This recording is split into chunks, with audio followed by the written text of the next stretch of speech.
Muy buenos días, estimada audiencia de Ciencia y Sociedad. En este mes patrio y también en el marco del Día Nacional del Quetzal, pues hemos decidido realizar un programa especial, pues dedicado a nuestra ave símbolo. Y pues qué mejor que contar con los especialistas en este tema. Pues hoy tengo el gusto de contar con dos destacadas biólogas que a lo largo de su carrera pues una de sus principales líneas de investigación ha sido precisamente el quetzal. Inclusive han realizado un documento muy importante, pues la Estrategia Nacional de Conservación del Quetzal y su hábitat. Se trata de la doctora Michelle Bustamante.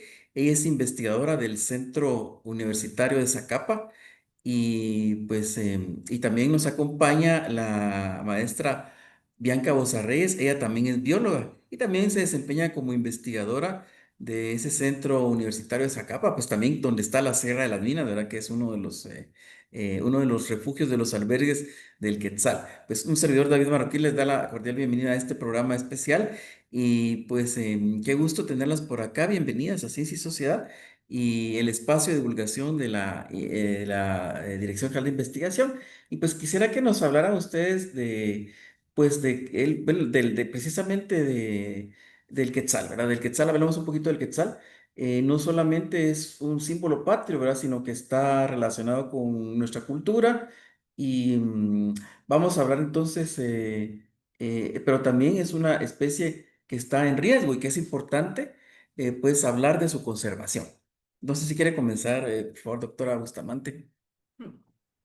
Bueno, buenos días a todos y gracias por invitarnos y gracias por dar este espacio para que hablemos un poco acerca de esta especie tan importante para pues, todos nosotros en la sociedad guatemalteca.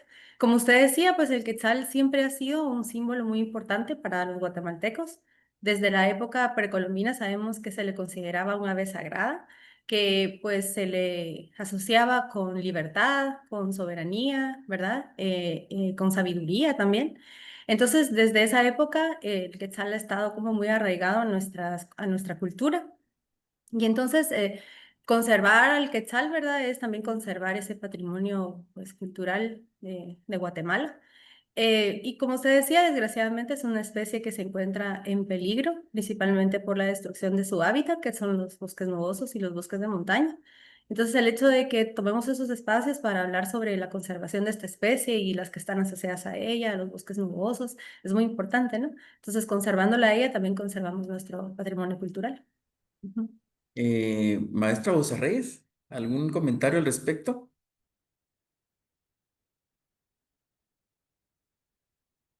Un poquito ampliando, digamos, el tema, digamos, Michelle comentaba que desde épocas precolombinas era importante y ya en estas épocas actuales también el quetzal es un gran símbolo para nosotros, digamos, obviamente está en nuestra moneda, pero también a nivel de las personas también ayuda mucho en muchas comunidades porque atrae turismo, digamos, es una especie que está entre el top de especies que más gente quiere verla, digamos. Entonces, Guatemala es un punto importante para la observación de esta especie, entonces también genera ese como valor agregado en que las personas quieren visitar los sitios donde se observa esta especie. Entonces, tiene como el quetzal como que tiene muchos temas en que la gente lo puede apreciar, digamos, no solo observarlo, también se aprecia en nuestra moneda, entonces tiene mucho a nivel de conservación, a nivel de especie, entonces tiene una gran gama de posibilidades esta especie. Gracias. Y quisiera que platicáramos un poquito acerca ya de la especie, sus aspectos, sus características biológicas, ¿verdad? De como ave. Eh, Quisiera que ustedes como expertas nos explicaran qué son las características que lo hacen único, que destacan a esta especie. Pues el quetzal es una especie muy linda de ave. En realidad aquí en Guatemala tenemos es una enorme diversidad de aves, ¿verdad? 780 más o menos especies de aves, todas muy bonitas, muy importantes, pero el quetzal destaca muchísimo, digamos, en cuanto a su belleza. Sabemos que es una especie que tiene un plumaje iridiscente, con tonalidades entre verde y azul, ¿verdad? Tiene un contraste muy bonito en el color amarillo de su pico, con el penacho que generalmente el macho tiene pues muy pronunciado. Tiene un gran ojo negro muy, muy bonito, muy atractivo, pero en general lo que más nos llama la atención son estas plumas que se llaman cobertoras de la cola, ¿verdad? Que son muy largas, que pueden llegar a medir hasta 1 metro de largo, que eso es algo muy particular que tiene esta especie y que la hace pues de las más lindas que hay en América, ¿verdad? Y como decía Bianca, por esa belleza, ese atractivo que tiene, pues muchísimas personas visitan Guatemala y el resto de Mesoamérica para poder observarla, ¿verdad? Porque es muy, muy particular. Aunque hay otras especies de la familia de los trogones, donde está el quetzal, que también son muy lindas, digamos, esa característica de ser un ave un poco más grande, ¿verdad? Y aparte, esa cola larga que tienen los machos. También el hecho de que es bastante secretiva, digamos, es difícil de ver, no es tan sencilla, pone siempre como un reto a los avistadores, ¿verdad? Decir, ah, pues logré visitar un área que tiene quetzales y sí lo vi, logré fotografiar al macho y a la hembra, que son un poco diferentes. Entonces es una especie como muy, muy bonita, muy atractiva, pero además de ese atractivo que tiene, pues visual, ¿verdad? También tiene muchísima importancia, como platicábamos, tanto ecológica como social, cultural, ¿verdad? Eso es muy particular la especie. Bianca. Maestro José Reyes, algunos comentarios suyos con respecto a la especie, la biología del quetzal y sus características destacadas. Digamos, otra característica que me parece muy interesante de la especie es que muchas veces la asociamos de que solo come fruta, digamos, pero en la época cuando está con sus polluelos, también come, o sea, a los polluelos les da lagartijas, entonces la gente muchas veces se sorprende que ve fotos con el quetzal con una lagartija, con un insecto, porque se asocia a que solo come frutos, ¿verdad? Pero cuando está con los pichones, para que los pichones crezcan como más rápido y siempre les tienen que dar como proteínas, entonces es como también como una sorpresa de esa característica que quizás digamos que se le puede ver alimentando a sus pichones con insectos y lagartijas, algunos otros que no necesariamente solo son frutos, entonces también es como una característica como bien como, como inusual que a la gente le sorprende mucho y también digamos esa forma de la crianza, de que también la hembra y el macho son los que están apoyando en la crianza, también es como interesante, ¿verdad? Porque muchas veces en las aves las hembras se hacen cargo solo de la crianza, pero en esta ocasión los machos también a veces ayudan a este proceso, entonces es como otra característica bien interesante de la No, especie. que como dice Bianca, no es que a veces, sino realmente así es el proceso, ¿no? El macho y la hembra comparten casi 50-50 el empollamiento de los huevos y la alimentación de los pichones y después el cuidado cuando ya son volantones, ¿verdad? Para que no sean depredados, para darles suficiente comida, enseñarles sobre el hábitat. Creo que también vale la pena resaltar los cantos, ¿verdad? Que son muy lindos del quetzal, es otra cosa que la gente se sorprende cuando ve el quetzal, aparte de ser hermoso, canta precioso y tiene un repertorio bastante amplio de cantos. El canto territorial es el que generalmente la gente escucha y le gusta mucho. Los sonidos o cantos que hacen para buscar pareja a los machos y la respuesta que da la hembra también son bien bonitos, muy, muy particulares. Entonces creo que es una especie que en realidad fue dotada de muchos atractivos y por eso creo que lo elegimos aquí en Guatemala como nuestro símbolo, ¿verdad? Ese símbolo nacional que más nos representa, ¿verdad? A la sociedad guatemalteca. Ujú. Y otro aspecto también importante es toda la simbología que tiene con la cultura, con la civilización maya, ¿verdad? Y que también se encuentra en los huipiles, ¿verdad? En los textiles, en la indumentaria de nuestros pueblos ancestrales. Es un elemento muy bonito que vale la pena, muy, muy interesante, muy importante, que tiene un significado también simbólico para la cosmovisión de nuestros pueblos, ¿verdad? Es algo que hablábamos al principio, no es parte de nuestra identidad como guatemaltecos. Ustedes tocaron ahorita un aspecto muy importante que lo vamos a abordar desde ya y es la alimentación del quetzal, ¿verdad? Porque usted lo mencionaba, doctora Bustamante, ¿verdad? Y también maestra Bosa Reyes, que se tiene desde la creencia que el quetzal es exclusivamente se alimenta de frutos, ¿verdad? Que su dieta es frugívora, pero también hay otros elementos, ¿verdad? Los insectos. Entonces quisiera que nos hablara cuál es esa nutrición y precisamente por eso podemos ver lo que se desplaza en el biotopo, ¿verdad? Cuando están verdes algunos frutos, perdón, están maduros algunos frutos, el quetzal se desplaza y es cuando las personas a veces tenemos la ocasión de poder avistar. Em, Hablo un poquito y ya nos comenta Bianca.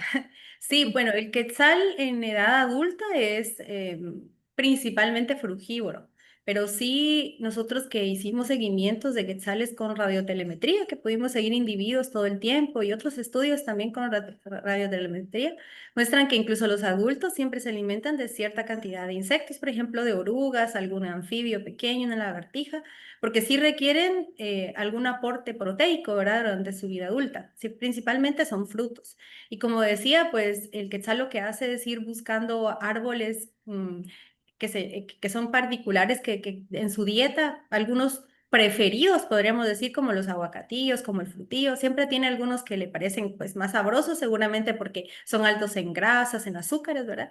Entonces, a medida que estos árboles van fructificando, pues el quetzal va buscándolos y va pasando varios días alimentándose de un árbol que tenga los frutos maduros, ¿verdad?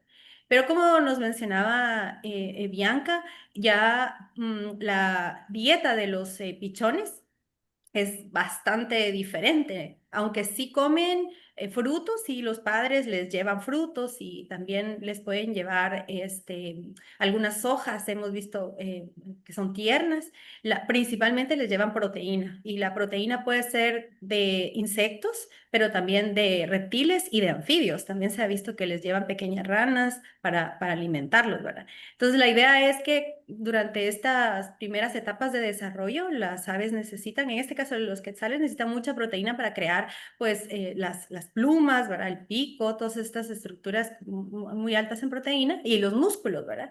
Entonces, esa alimentación es principalmente de estos elementos. Y como decía Bianca, se le puede observar en el campo al macho llevar esta alimentación tanto a la madre como a los pichones, y después ya se cruzan en atribuciones y ya se queda el macho cuidando a las critas, mientras que la hembra también va y busca alimento, ¿verdad? Ajá, eso. ¿Tú, Bianca?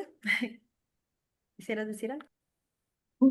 Sí, digamos, y también es sorprendente porque muchas veces también la gente cree, digamos, que solo el aguacatillo, digamos, el aguacatillo, pero nosotros también, como dicen en el estudio que realizamos y que Michelle hizo su tesis y también otros, hicimos recopilación, leímos varios artículos, que hay hasta más de 40 especies que ella se alimenta, digamos, ahí tiene mucho repertorio ella de dónde escoger de frutos en el bosque nuboso. Pero digamos, es como siempre se le toma fotos o siempre como la característica es de llevar como un aguacatillo en el pico, pero sí sabemos que esta especie pues se alimenta de una gama de especies bastante grande, unas 40 especies y todo. Y digamos, estas también tiene características que no solo son especies que están en lo alto, sino que también descubrimos a veces que se alimentaba a veces en arbustos bien bajos. Entonces, como que eso también nos asociamos que siempre está en lo alto, digamos, pero pues ella puede buscar en las partes bajas, en las partes medias, entonces también tiene él para buscar frutos de en todos los estratos, desde el suelo, digamos, arbustos, no tanto hasta el suelo, digamos, pero los arbustos, medio y alto, digamos, pero sí Sí. hay una gama, digamos, sí se le puede ver en varias Está. partes del bosque, de estratos del bosque. Como un ejemplo de esto que decía Bianca son las moras, ¿verdad? Les encantan las Ujú. moras. Entonces uno pensaría, moras, o las manzanitas, que le llama manzanita rosa, que este no es una especie tan nativa del lugar, pero sí lo registramos. Entonces, en el caso de las moras, sí se acercaba incluso casi al suelo, porque pues la mora crece sobre otras plantas, ¿verdad? Entonces, sí, en realidad no se limita al aguacatillo como pues podamos pensar, sino que sí tiene una amplia variedad de alimentos. Ujú. Muchas gracias. Esto es interesante porque esto determina también muchos factores, ¿verdad? Su hábitat, su desplazamiento. Entonces quisiera, ya nos esbozó Bianca que el hábitat, ¿verdad? Y entonces quisiera, y usted también, doctora Bustamante, usted habló del bosque nuboso. Entonces quisiera que le explicara a nuestra audiencia dónde se localizan estos reservorios de bosques nubosos, porque nosotros escuchamos y es muy conocido, ¿verdad? El biotopo del Quetzal, pero no es la región exclusiva del hábitat del quetzal. Entonces quisiera que nos comentara dónde están esos hábitats donde el quetzal se le puede encontrar y donde se refugia. ¿Yo? Por O sí, tú, por favor. como quieras. Bueno, sí, en realidad tenemos varias poblaciones de quetzales en todo el país. Las que más conocemos en realidad son las de las Verapaces, ¿verdad? Biotopo del Quetzal, el corredor biológico del Bosque Nuboso, tenemos en Alta y Baja Verapaz. Pero también tenemos en otras regiones, como por ejemplo la región de Oriente, es muy importante, que incluye el Progreso, Zacapa y Chiquimula, ¿verdad? Aquí en Zacapa y Progreso tenemos a Sierra de las Minas, que comentábamos hace poco que pues es esa población más grande y que consideramos un poquito más sana genéticamente, ¿verdad? Por el tamaño de la población de quetzales, pero también es importante la que está en Trifinio, ¿verdad? Que se comparte con El Salvador y Honduras, que también es una población bastante bonita, grande.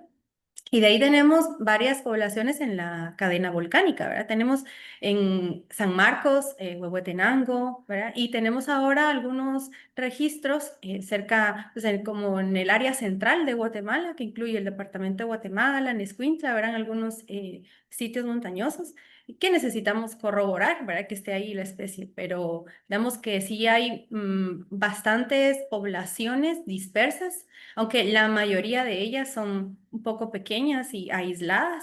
Entonces la idea sería de alguna manera pues restaurar esos hábitats, conectarlos un poco más, ¿verdad? Para que esas poblaciones puedan ser más sanas, ¿verdad? Pues de alguna manera asegurarnos que en un largo plazo pueda mantenerse esas poblaciones. Bianca. Mm.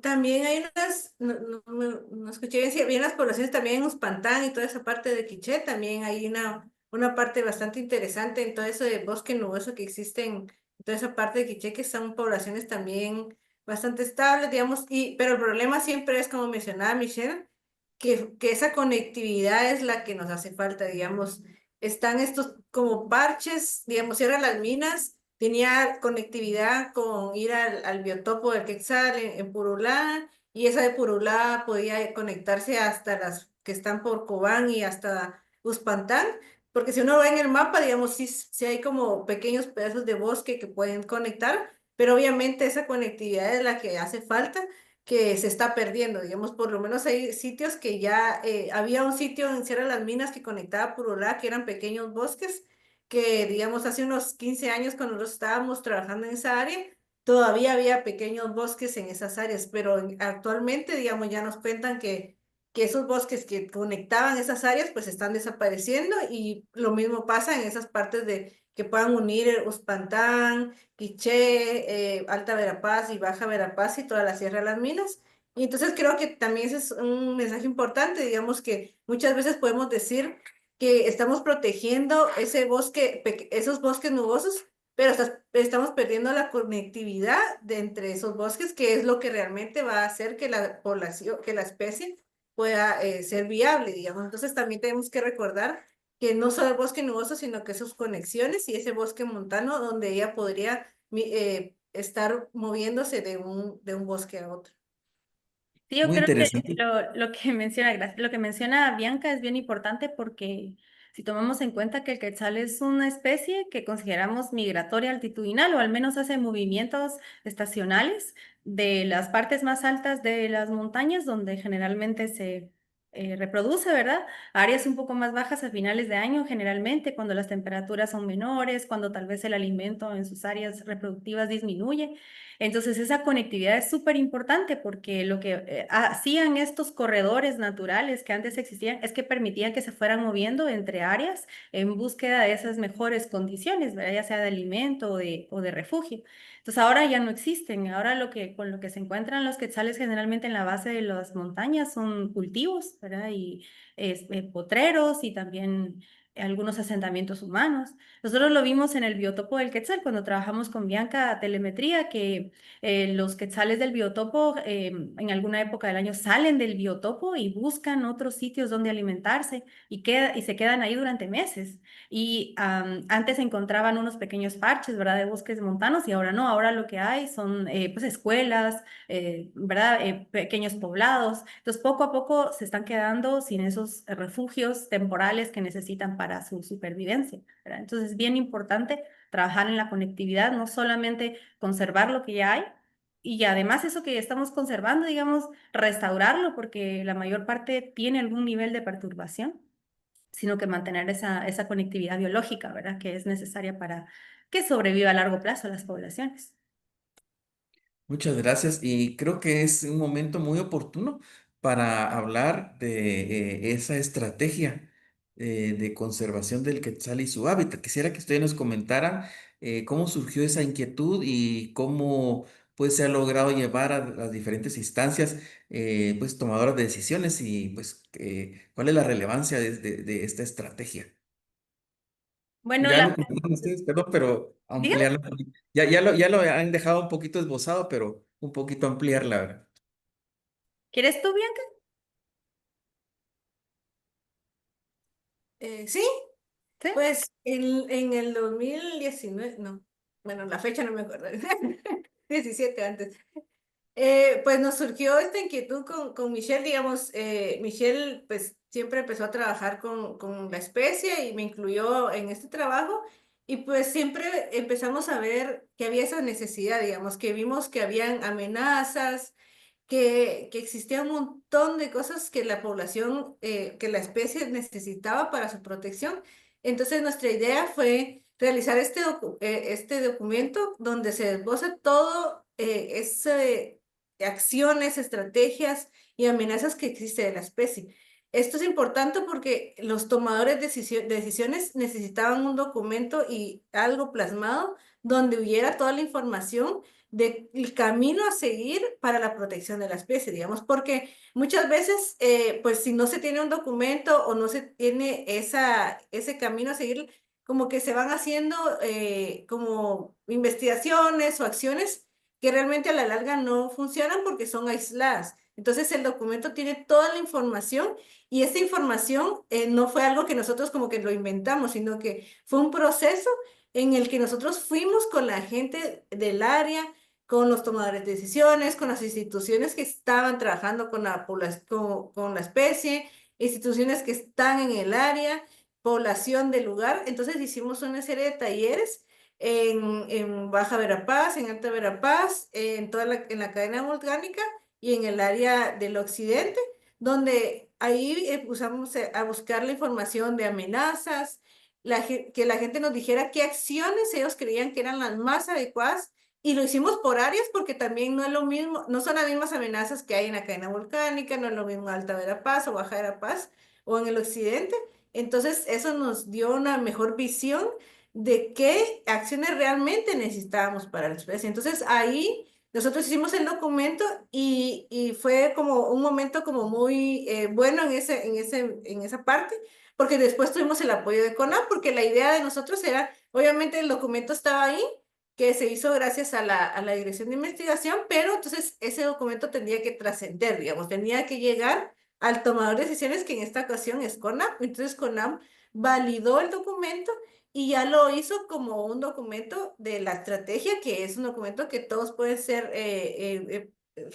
lo pueden leer y eso ya toman ellos decisiones de qué acciones pueden tomar en cada lugar donde trabajan. Digamos, si alguien trabaja en la cadena volcánica y dicen, ah, bueno, en este lugar pues se ve que estas acciones son las que vamos a tomar para proteger a la especie.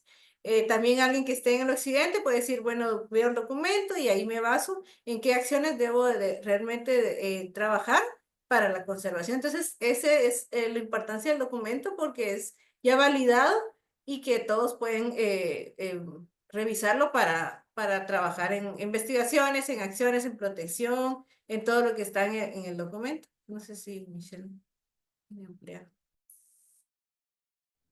Sí, Excelente. Sí. Por favor, dígame, continúen. no, dígame, Doctora. licenciada. No, no, continúe usted, por favor, para complementar esta Muy información bien. valiosísima. Sí, como decía Bianca, nosotros sí veíamos diferentes esfuerzos aislados para generar información sobre el quetzal, llevar a cabo acciones, ¿verdad? Para su conservación, pero sí veíamos que no era un trabajo tan en conjunto, no nos como poníamos de acuerdo, ¿verdad? En cómo íbamos o cuáles eran, digamos, nuestros objetivos a corto, mediano y largo plazo. Entonces, en esta estrategia, pues están por ejes, ¿verdad? Y cada uno de estos se orienta a resolver alguna de las principales amenazas. Nosotros lo que encontramos después de nuestro diagnóstico es que la principal amenaza en general en todo el país es la pérdida del hábitat, que son los bosques nubosos y bosques de montaña. Entonces, uno de los ejes principales de esta estrategia es la restauración y la conservación de los bosques nubosos, ¿verdad? Y con ello tenemos pues diferentes acciones que incluyen, por ejemplo, establecer más áreas de conservación, ya sea privadas o nacionales, ¿verdad? La restauración utilizando especies nativas, ¿verdad? También vimos otra amenaza importante es pues la pérdida de esta importancia cultural de la especie, ¿no? Porque sabemos que ahora hay como mucha distracción acerca de las prioridades de conocimiento y de apreciación de la juventud y de la población. Entonces, nosotros planteamos ahí que es importante el desarrollar programas de educación ambiental, ¿verdad? Y de mantenimiento de nuestra identidad cultural con especies como el quetzal, como el jaguar, la ceiba, ¿no? Que nos dan como un sentimiento de pertenencia a nuestro país, de unicidad también, ¿verdad? Nos hacen sentirnos como más orgullosos y por ende con ese sentimiento logramos mejores procesos de conservación, ¿verdad? Entonces, este documento, como decía Bianca, es muy bonito porque está avalado ya por el CONAP, entonces lo podemos utilizar como una herramienta para búsqueda de financiamiento, para investigación, de financiamiento, para restauración, de financiamiento para programas educativos. Entonces es un documento muy importante que al final se hizo con todo un proceso participativo. Participó no solo la Universidad de San Carlos, sino la Universidad del Valle. Tuvimos también participación de la Universidad de Landívar, el CONAP, el INAP y ante todo, por ejemplo, el INGUAC, ¿verdad? Tan importante porque ellos desarrollan todo el aviturismo y el turismo sostenible, ¿verdad? Entonces es un documento muy bonito que pues está disponible para que también todos puedan leerlo y conocer cuáles son pues los objetivos que buscamos, ¿verdad? Para la conservación de la especie. Ujú. Gracias, doctora Bustamante. Y pues hay que también, vamos a reconocer, en este caso, pues la labor del doctor Manuel Barrios, que también estuvo en ese equipo, ¿verdad? Entonces, que lamentablemente no nos pudo acompañar, pero pues a él le mandamos un cordial saludo porque sus actividades en la dirección del Centro de Investigaciones, pues son muy intensas, ¿verdad? Entonces, pues también reconocer que él participó en esta estrategia, ¿verdad? Y bueno, también ese equipo maravilloso, fantástico de ustedes, tres investigadores también recientemente han estado investigando al quetzal resplandeciente. Quisiera que nos hablaran de ese tema, el quetzal resplandeciente, y esta metodología de teledetección o el seguimiento que le han dado a los quetzales. Quisiera que nos hablaran de esta investigación más reciente, ¿verdad? Que ustedes, si bien no, digamos, ya desarrollaron mucha investigación, continúan. Es muy importante, ¿verdad? La continuidad en esta línea de investigación. Sí, hace poco publicamos en la revista de la Dirección General de Investigación, que es Ciencia y Tecnología, ¿verdad?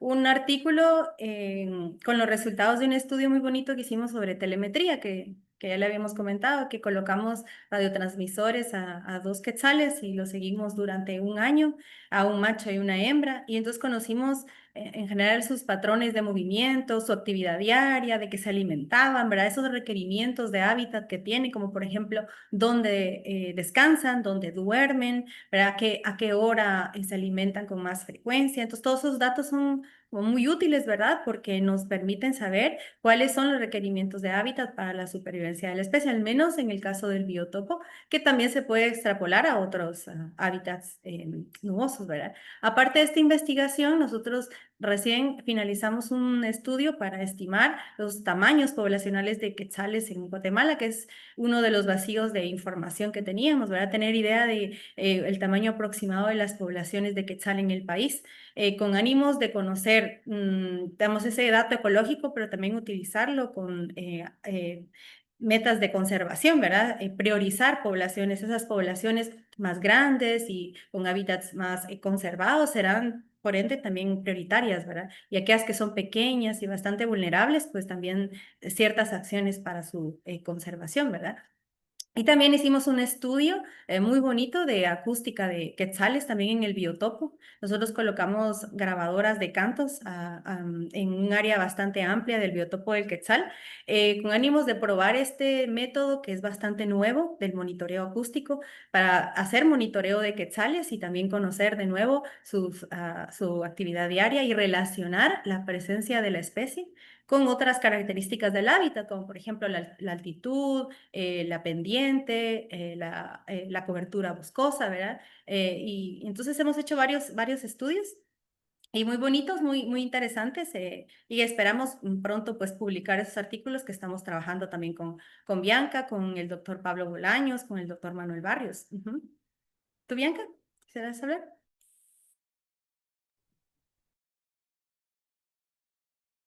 Me fue un poco la señal, pero complementando un poquito, yo quería como hablar de la parte así como no tanto biológica, sino que lo interesante como de esa investigación que muchas veces hay como ese desconocimiento, digamos, que Quetzal migra y de que necesita otros hábitats, y también de la parte como bien interesante de haber podido tener un quetzal en la mano. Yo siempre le digo a las personas que es una cosa bien sorprendente porque si verlo así en vivo es como bonito, tenerlo en la mano es una cosa que no se imaginan, digamos, todos esos colores que uno ve del quetzal también es como bastante interesante.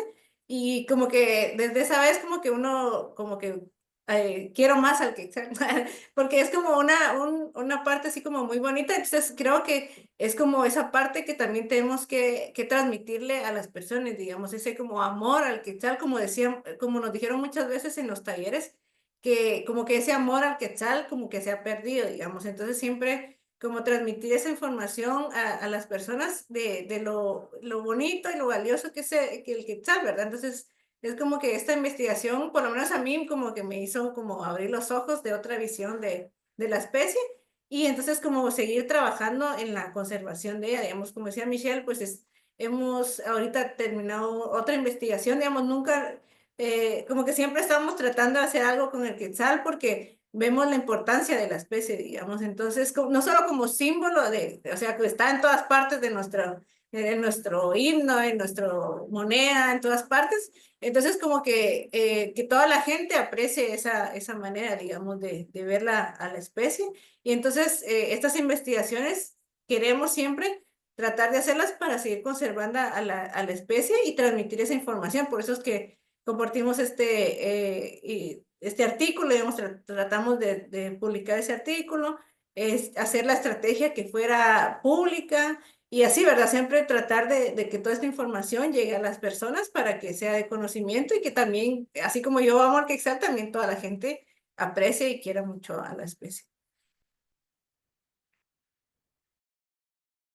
Gracias, maestra José Reyes y doctora Bustamante. Qué interesante todo esto que ustedes nos dicen, porque la verdad es que también creo que todos nos emocionamos de escuchar estos hallazgos que ustedes han, y también esta posibilidad de tener ustedes en sus manos al Quetzal y poder, bueno, poder estar tan cerca, ¿verdad? Tan cerca de una especie que es tan difícil, ¿verdad? Que cuesta tanto verla, pero por eso también se le aprecia mucho, ¿verdad? Se le reconoce y se le valora todo ese valor biológico y también simbólico y cultural que tiene. Y dentro de estos quetzales, el término resplandeciente obedece a alguna subespecie, alguna característica que lo diferencia o es en el aspecto biológico.